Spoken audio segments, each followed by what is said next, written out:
long are you planning to stay in Reagan? Until she rots and lies stinking in the earth.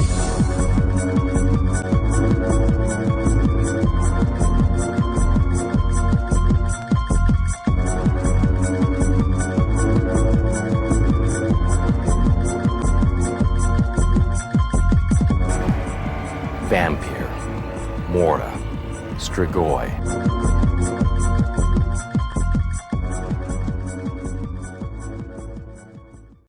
And the news starts now.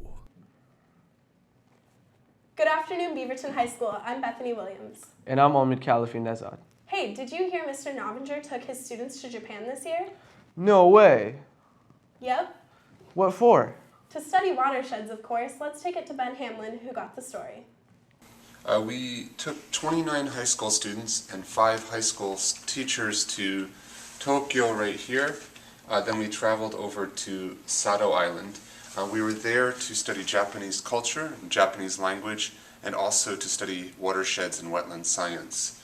We especially did a lot of studying of watersheds in Niigata City and Sado Island. Were there any concerns with the recent Japanese natural disasters? Yes, about taking students over there?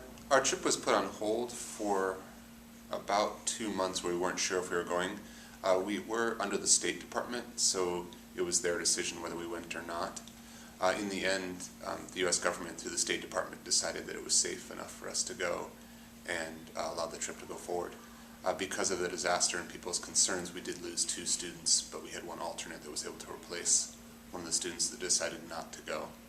But I think it was very important that we went, and Japanese people were very touched that we were there, and seemed very, very excited that we did not cancel, and we're still very interested in being in Japan.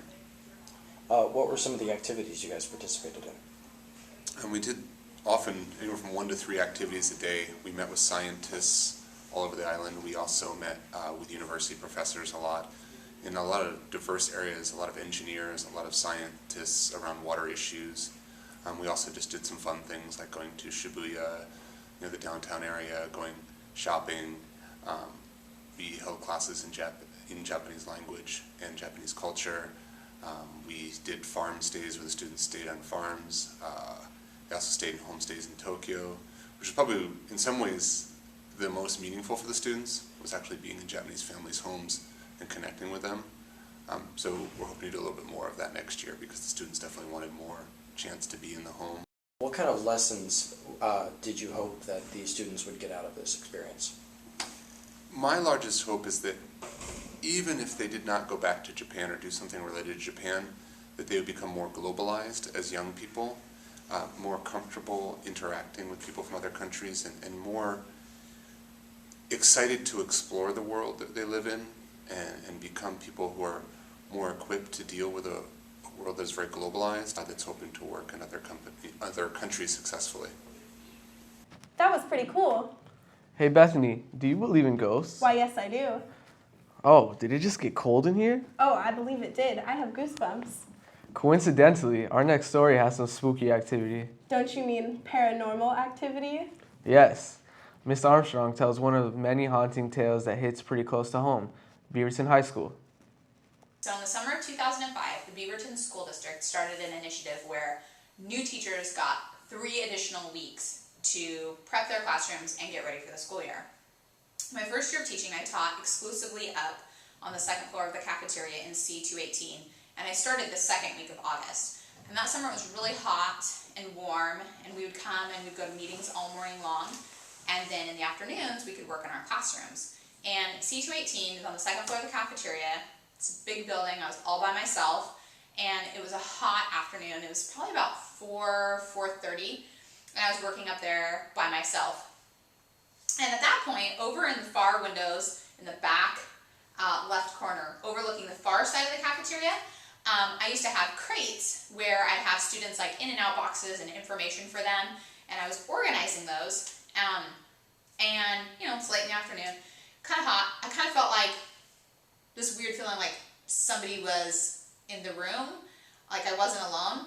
And there's a wall right here, and I turned back facing the wall, and sitting directly on the other side of the classroom, right behind me, was a little girl She's about 10 years old-ish, little, but she was like skinny little girl, but you could tell she was a little bit older.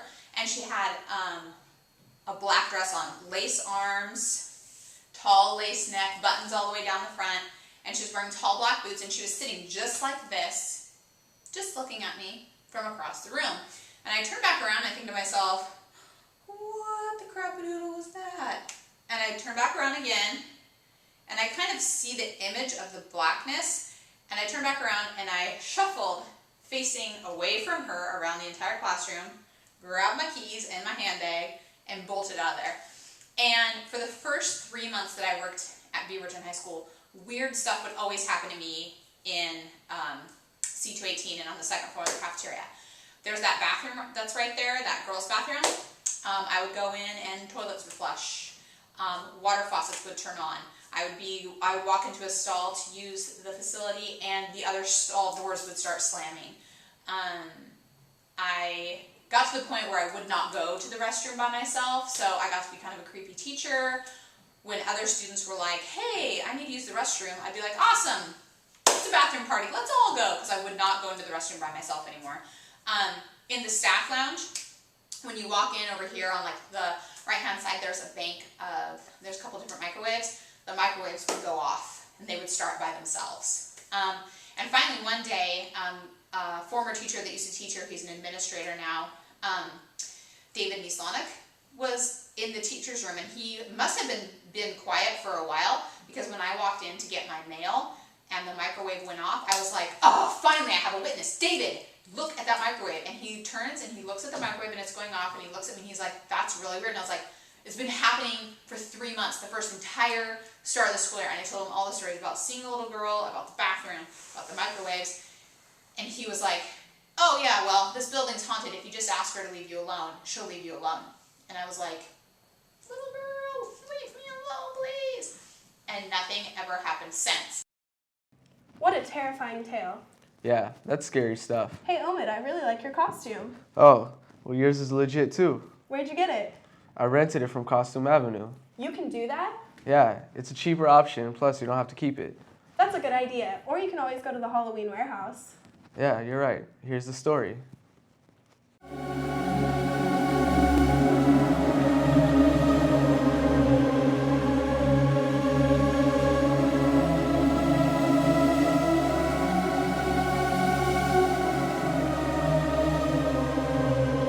What has been the most popular costume this year? It's varied a little bit. There's not one that's standing out, but we're always popular with pirates, alpines, 60s and 70s, and superheroes. What's been popular in previous years? Last year we had a little run on Frankenstein, and the alpines were surprisingly popular last year. Mad Hatter was also a big hit. Are there any new products this year? We do have some of the new movies out, so we have some costumes from Thor, we have some costumes from Sucker Punch, so if you want to get into the new style things, or even Lady Gaga. Thank you.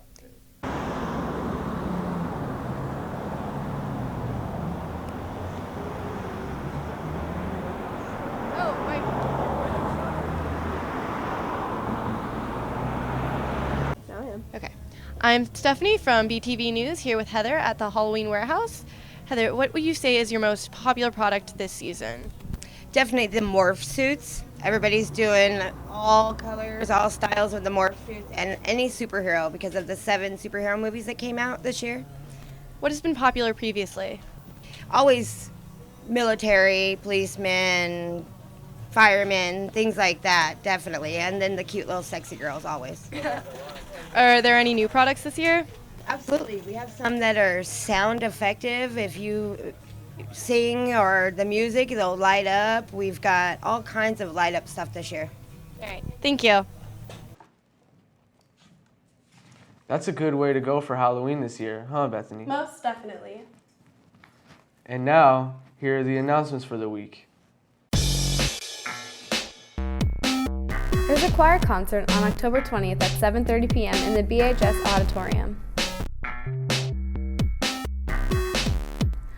There's a blood drive on October 28th all day in the back gym, so make sure to stop by and save some lives. Attention all Beaverton High School students. There is crew needed for Roger and Hammerstein's Cinderella. Talk to Mrs. Barassa in room 174 for more information. There's a football game on October 21st at 7:30 p.m. at Aloha. So let's crush those Warriors, Beavers.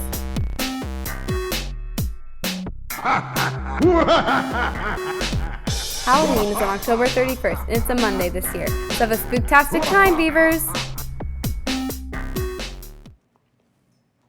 Keep in mind that the dress code applies to all costumes. Have a happy and safe Halloween. I'm Bethany. And I'm Omid. Thanks for watching BTV on Channel 3. Yeah. That was a good show. Yeah, I enjoyed it. Yep.